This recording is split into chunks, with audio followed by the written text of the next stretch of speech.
ناظرین، جنگ بدر کے واقعات کے بارے میں یہ تیسرا پارٹ ہے۔ آپ نے دوسرے پارٹ میں سنا کہ حضرت مولا علی، حضرت عبیدہ اور حضرت امیر حمزہ رضی اللہ تعالی عنہم نے کس طرح عتبہ بن ربیعہ اور اس کے بھائی شیبہ بن ربیعہ اور اس کے بیٹے ولید بن عتبہ کو قتل کیا۔ تو اب آپ اس کے آگے سنیے۔ السلام علیکم ورحمۃ اللہ وبرکاتہ۔ میں محمد مسلم رضا حشمتی، آپ دیکھ رہے ہیں شفا نیٹ ورک۔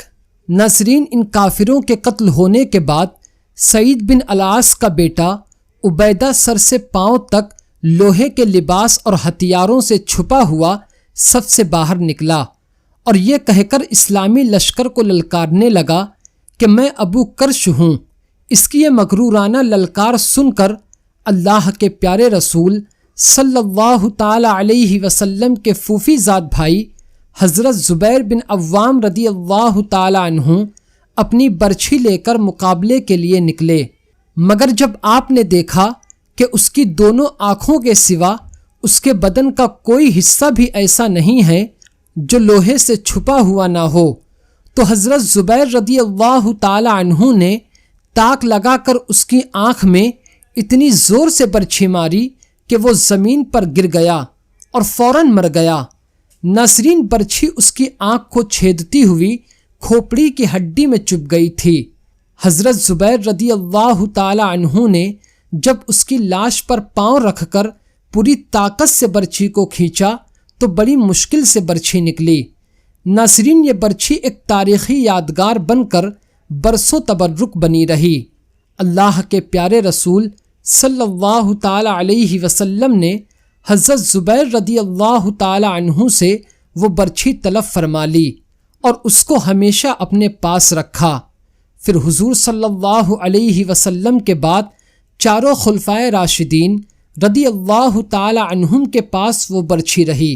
پھر یہ برچھی حضرت زبیر رضی اللہ تعالی عنہ کے شہزادے حضرت عبداللہ رضی اللہ تعالی عنہ کے پاس آئی، یہاں تک کہ سن 73 ہجری میں جب بنو امیہ کے ظالم گورنر حجاج بن یوسف ثقفی نے ان کو شہید کر دیا تو یہ برچھی بنو امیہ کے قبضے میں چلی گئی۔ پھر اس کے بعد وہ برچھی لاپتہ ہو گئی۔ ناظرین، حضرت عبد الرحمن بن عوف رضی اللہ تعالی عنہ کا بیان ہے کہ جنگ بدر میں صف میں کھڑا تھا اور میرے دائیں بائیں 2 نوعمر لڑکے کھڑے تھے۔ تبھی ایک نے مجھ سے چپکے سے پوچھا کہ چچا جان، کیا آپ ابو جہل کو پہچانتے ہیں؟ میں نے اس سے کہا، کیوں بھتیجے، تم کو ابو جہل سے کیا کام ہے؟ اس نے عرض کیا، چچا جان، میں نے اللہ تعالیٰ سے یہ عہد کیا ہے کہ میں ابو جہل کو جہاں دیکھ لوں گا یا تو اس کو قتل کر دوں گا یا خود لڑتا ہوا مارا جاؤں گا، کیونکہ وہ اللہ کے پیارے رسول صلی اللہ تعالی علیہ وسلم کا بہت بڑا دشمن ہے۔ حضرت عبد الرحمن بن عوف رضی اللہ تعالی عنہ ارشاد فرماتے ہیں کہ میں حیرت سے اس نوجوان کا منہ تاک رہا تھا کہ تبھی دوسرے نوجوان نے مجھ سے یہی بات کہی۔ اتنے میں ابو جہل تلوار گھماتا ہوا سامنے آ گیا۔ میں نے اشارے سے ان نوجوانوں کو بتا دیا کہ ابو جہل یہی ہے۔ بس پھر کیا تھا، یہ دونوں لڑکے تلواریں لے کر اس پر اس طرح جھپٹے جیسے باز اپنے شکار پر جھپٹتا ہے۔ ناظرین، دونوں نے اپنی تلواروں سے مار مار کر ابو جہل کو زمین پر ڈھیر کر دیا۔ یہ دونوں لڑکے حضرت معوذ اور حضرت معاذ رضی اللہ تعالی عنہما تھے، جو افرا کے بیٹے تھے۔ ابو جہل کے بیٹے اکرمہ نے اپنے باپ کے قاتل حضرت معاذ پر حملہ کر دیا اور پیچھے سے ان کے بائیں بازو پر تلوار ماری، جس سے ان کا بازو کٹ گیا، لیکن تھوڑا سا چمڑا باقی رہ گیا تھا اور ہاتھ لٹکنے لگا۔ حضرت معاذ رضی اللہ تعالی عنہ نے اکرمہ کا پیچھا کیا اور دور تک دوڑایا، مگر اکرمہ بھاگ نکلا۔ ناظرین، حضرت معاذ رضی اللہ تعالی عنہ اس حالت میں بھی لڑتے رہے، لیکن کٹے ہوئے ہاتھ کے لٹکنے سے آپ کو زحمت ہو رہی تھی، تو انہوں نے اپنے کٹے ہوئے ہاتھ کو پاؤں سے دبا کر اتنی زور سے کھینچا کہ وہ ہاتھ ان کے مبارک جسم سے الگ ہو گیا۔ پھر وہ ایک ہاتھ سے لڑتے رہے۔ ناظرین، حضرت عبداللہ ابن مسعود رضی اللہ تعالی عنہ جب ابو جہل کے پاس سے گزرے، اس وقت ابو جہل میں زندگی کی کچھ سانسیں باقی تھیں۔ حضرت عبداللہ ابن مسعود رضی اللہ تعالی عنہ نے اس کی گردن کو اپنی قدموں سے روند کر فرمایا، تو ہی ابو جہل ہے، بتا آج تجھے اللہ نے کیسا رسوا کیا؟ ابو جہل نے اس حالت میں بھی گھمنڈ کے ساتھ کہا، مجھے اس کا افسوس ہے کہ کاش مجھے کسانوں کے سوا کوئی دوسرا شخص قتل کرتا۔ ناظرین، حضرت معوذ اور حضرت معاذ رضی اللہ تعالی عنہما یہ دونوں حضرات انصاری تھے اور انصار کھیتی باڑی کا کام کیا کرتے تھے۔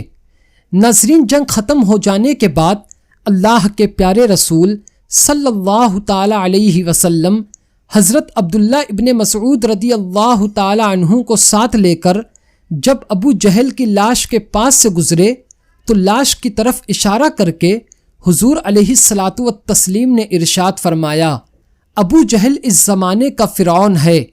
پھر حضرت عبداللہ ابن مسعود رضی اللہ تعالی عنہ نے ابو جہل کا سر کاٹ کر حضور صلی اللہ علیہ وسلم کے مبارک قدموں میں ڈال دیا۔ ناظرین، امیہ بن خلف بہت ہی بڑا دشمن رسول تھا۔ جب جنگ بدر میں کفر اور اسلام کے دونوں لشکر لڑ رہے تھے تو امیہ اپنے پرانے تعلقات کی بنا پر حضرت عبد الرحمن بن عوف رضی اللہ تعالی عنہ سے چمٹ گیا اور کہنے لگا کہ میری جان بچائیے۔ حضرت عبد الرحمن بن عوف کو رحم آ گیا اور آپ نے چاہا کہ امیہ بچ کر نکل جائے، مگر حضرت بلال حبشی رضی اللہ تعالی عنہ نے امیہ کو دیکھ لیا۔ ناظرین، حضرت بلال حبشی رضی اللہ تعالی عنہ جب امیہ کے غلام تھے تو امیہ نے آپ کو بہت زیادہ ستایا تھا، اس لیے جوش انتقام میں حضرت بلال نے انصار کو پکارا۔ انصاری صحابہ کرام دفعتاً ٹوٹ پڑے۔ حضرت عبد الرحمن بن عوف رضی اللہ تعالی عنہ نے امیہ سے کہا کہ تم زمین پر لیٹ جاؤ۔ وہ زمین پر لیٹ گیا تو حضرت عبد الرحمن بن عوف اس کو بچانے کے لیے اس کے اوپر لیٹ کر اس کو چھپانے لگے، لیکن حضرت بلال حبشی اور انصار صحابہ کرام نے ان کی ٹانگوں کے اندر سے ہاتھ ڈال کر اور بغل سے تلوار گھونپ گھونپ کر اس کو قتل کر دیا۔ ناظرین، جنگ بدر میں اللہ تعالیٰ نے مسلمانوں کی مدد کے لیے آسمان سے فرشتوں کا لشکر اتار دیا تھا۔ پہلے 1000 فرشتے آئے، پھر بعد میں 3000 ہو گئے اور اس کے بعد 5000 فرشتے ہو گئے۔ ناظرین، فرشتے کسی کو نظر نہیں آتے تھے مگر ان کی مار کا نشان نظر آ رہا تھا۔ کچھ کافروں کی ناک اور منہ پر کوڑوں کی مار کا نشان تھا۔ بغیر تلوار مارے سر کٹ کر گرتا ہوا نظر آ رہا تھا۔ ناظرین، عتبہ، شیبہ اور ابو جہل وغیرہ کفار قریش کے سرداروں کی موت سے کفار مکہ کی کمر ٹوٹ گئی اور وہ ہتھیار ڈال کر بھاگ کھڑے ہوئے۔ مسلمانوں نے ان لوگوں کو گرفتار کرنا شروع کر دیا۔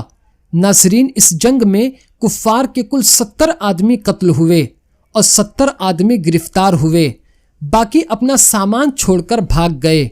جنگ بدر میں کل 14 مسلمان شہید ہوئے، جن میں سے 6 مہاجر اور 8 انصار تھے۔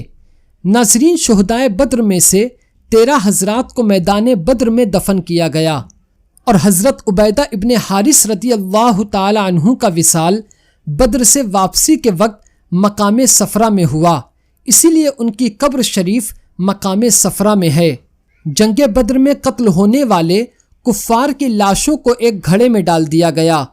ناظرین، فتح کے بعد 3 دن تک اللہ کے پیارے رسول صلی اللہ تعالی علیہ وسلم نے بدر میں قیام فرمایا۔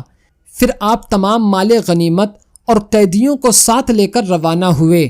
جب آپ وادی صفرا میں پہنچے تو آپ نے مال غنیمت مجاہدین کے درمیان تقسیم فرما دیا۔ جنگ بدر کے قیدیوں میں سے کچھ نے فدیہ دیا اور جو لوگ غریبی کی وجہ سے فدیہ نہیں دے سکتے تھے ان کو بلا فدیہ چھوڑ دیا گیا، اور جو قیدی لکھنا جانتے تھے ان میں سے ہر ایک کا فدیہ یہ تھا کہ وہ انصار کے 10 لڑکوں کو لکھنا سکھا دیں۔ تو ناظرین، جنگ بدر کا تیسرا پارٹ یہیں پر ختم ہوتا ہے۔ اس کے آگے انشاءاللہ تعالی آپ آگے کی ویڈیوز میں سنیں گے۔ تو امید کرتا ہوں کہ آج کا ویڈیو آپ کو کافی پسند آیا ہوگا۔ تو ویڈیو کو ضرور لائک کریں، اپنے دوستوں کے ساتھ شیئر کریں اور ہمارا چینل شفا نیٹ ورک ضرور سبسکرائب کریں۔ السلام علیکم۔